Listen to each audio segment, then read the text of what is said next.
Ultron is the biggest villain in the Avengers 2, and he has a skill I really love. He can freely control the global network, stealing personal information and finances at will, which is just amazing. Moreover, Ultron conducts fair trade and pays promptly, much better than those who delay wages. As a super advanced artificial intelligence, Ultron is not like Jarvis, who listens to Iron Man's every command. Ultron has an independent personality and thinking, not obeying anyone.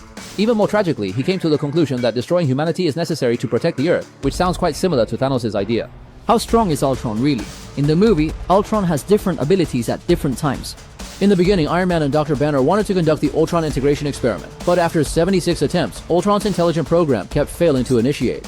But as soon as they left, on the 77th try, the program suddenly initiated and the fusion succeeded. This was all thanks to the Mind Stone with self-awareness. At this time, Ultron was just a mass of consciousness. It quickly consumed Jarvis and controlled the machines to start building itself a body. With a body made of scrap metal, Ultron began to wreak havoc at the party. At this point, Ultron basically had no combat power, but could control Iron Man's robots to fight for him. Moreover, even if his body is shattered by Thor, as long as the network exists, it can't be killed.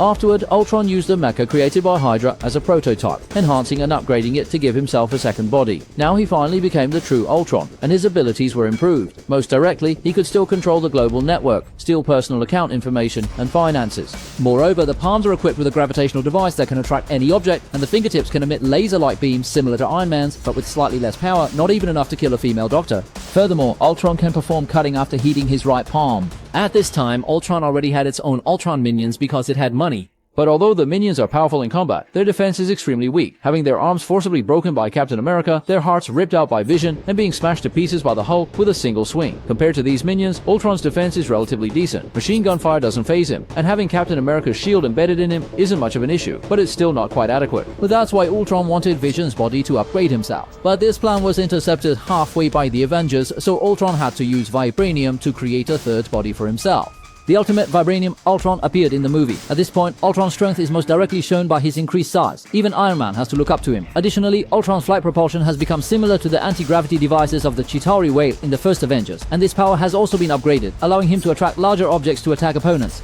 In terms of strength, with both hands, he directly tore apart the previous generation of Ultron, and with a few punches, knocked Thor's hammer to the ground, finally inserting a single arm into Thor's neck, rendering him completely unable to move. You should know, Thor's arm can withstand the Hulk. At this time, not only are there significantly more Ultron minions than before, but his own defense has also qualitatively improved. Faced with the attacks from Iron Man, Thor, and Vision, it held out for a long time before its body showed any damage. But no matter what happened to its body, as long as the network existed, it could be everywhere. Yet unsurprisingly, it encountered the overpowered Vision, who directly disabled its network connectivity, and then was destroyed by the day-old Vision. However, here's the question: why did Vision, who was so formidable just one day after being created, turn into a tool for sympathizing with the Scarlet Witch after falling in love?